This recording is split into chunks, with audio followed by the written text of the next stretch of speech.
মই শুভেচ্ছা এটাই দিম মানে সকলো ছাত্ৰ ছাত্ৰী যি ছাত্ৰ ছাত্ৰী জীবনাল নাৰ্জিনাৰী মেমৰিয়েল স্কুলত পঢ়ি আহিছে আৰু এইখন স্কুলৰ পৰা উত্তীৰ্ণ হৈ পেলাই আজিলৈকে বহুত ডাঙৰ ডাঙৰ মানুহ হৈ গৈছে।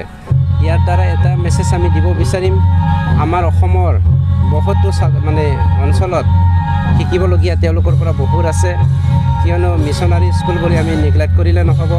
যি মিছনাৰী স্কুলৰ দ্বাৰাই আমাৰ বড়োসকল, স্পেচিয়েলি আমাৰ অসমত বড়োসকল আমি প্ৰথম চকু মেলিছোঁ যেতিয়া আমেৰিকান বেপ্টিষ্ট মিছনাৰীসকলে 1835 চনত আহি পেলাই আমাক স্কুল মানে ইষ্টাব্লিছ কৰি পেলাই বড়োসকলক শিক্ষাদান কৰিছিলে।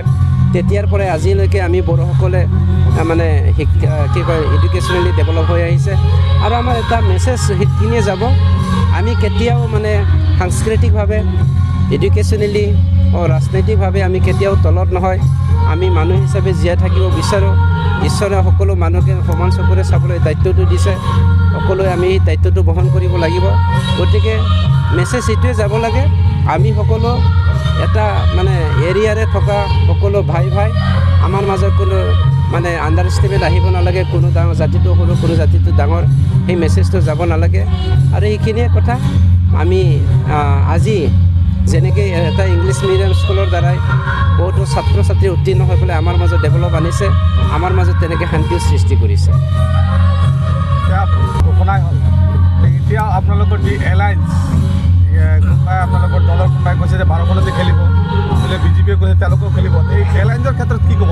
মষ্টলি ৰিচাৰ্চ বেছ কিবাবিলাক ছাবজেক্টবিলাক চাব লগা হৈছে। চ' সেইকাৰণে আৰু মই কৈছোঁ যে it's a new challenge for me, এইটো মোৰ কাৰণে নতুন এটা অভিজ্ঞতা আৰু এটা চেলেঞ্জ, যাৰ কাৰণে মই সেইটো দিশতো অলপ নিজকে ব্যস্ততা ৰাখিব লগা হৈছে।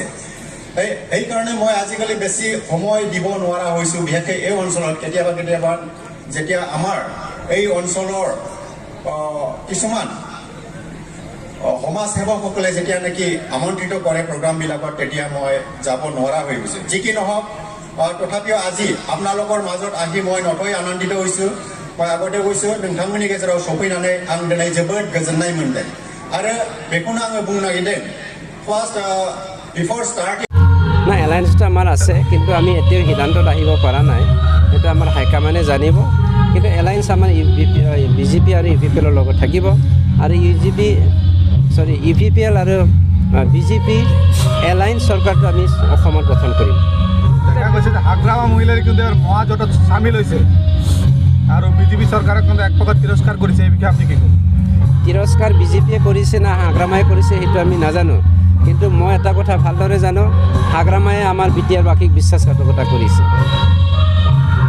অনাগত নিৰ্বাচন আপোনালোকে কেনেকৈ ফলাফল? আমাৰ ফলাফল বহুত সুন্দৰ।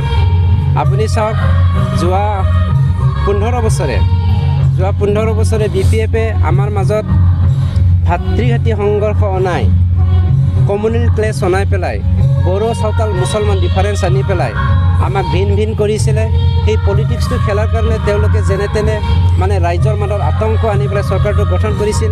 এইবাৰ কিন্তু তেওঁলোকৰ সাধ্য নাই, কিয়নো এই সময়ত তেওঁলোকে আমাৰ কি কয় NDBক লিপ্ত কৰাই পেলাই পলিটিকেল লাভালাভটো কৰিছিল। এতিয়া NDBও নাই, শান্তি চুক্তি কৰিছে, আমাৰ বিটিআৰবাসী শান্তি বিচাৰিছে, যাৰ ফলত আমি এটা শান্তিৰে চৰকাৰ গঠন কৰিব বিচাৰিছোঁ।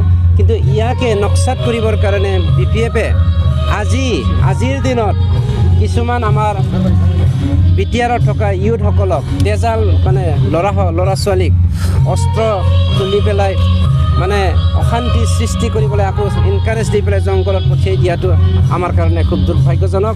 আৰু ইয়াৰ কাৰণে আমি আপোনালোকৰ মিডিয়াৰ থ্ৰুদি এইখিনি মেছেজ দিব বিচাৰিছোঁ, আমি কিন্তু বিটিআৰবাসী ইউনাইটেড, কোনো জাতি জনগোষ্ঠীৰ মাজত আমাৰ পাৰ্থক্য নাই, আৰু সেই পাৰ্থক্যটো আমি UPPL পাৰ্টি কেতিয়াও আহিবলৈ নিদিম। আৰু আমাৰ প্ৰমোদ বড়ো ডাঙৰীয়াৰ নেতৃত্বত যিসকল আমাৰ মাজত মানে দুৰন্ধৰভাৱে মানে এটা বিশৃংখলা সৃষ্টি কৰিবলৈ ট্ৰাই কৰি আছে, সেইটো আমি মানে কেতিয়াও হ'বলৈ নিদিম, আৰু সেইটো আমি প্ৰটেকশ্যন দিয়ে এৰিম। বৰ্তমান যি সশস্ত্ৰ সংগ্ৰামত যিসকল যুৱক গৈছে, এওঁলোকৰ আৰু আপুনি অভিযোগ কৰিব বিচাৰে নেকি যে ইয়াতে হাগ্ৰামাৰ হাত আছিল? আপুনি অভিযোগ কৰিব বিচাৰে? নিশ্চিতকৈ ইয়াত হাগ্ৰামা নিশ্চয়কৈ জড়িত আছে, কিয়নো আপোনালোকৰ মিডিয়াৰ থ্ৰুদি আমি গম পাইছোঁ যে সেই যি অস্ত্ৰ আমাৰ জংঘলত যোৱা ভাইসকলক এনকাৰেজ দি পঠিয়াইছে আৰু সেই পঠিয়াই দিয়াত ইয়াত হাগ্ৰামাৰ হাত আছে নহ'লে হাগ্ৰামাৰ গাড়ী কেনেকৈ ইয়াত অস্ত্ৰ দিবলৈ জংঘলত গৈছিলে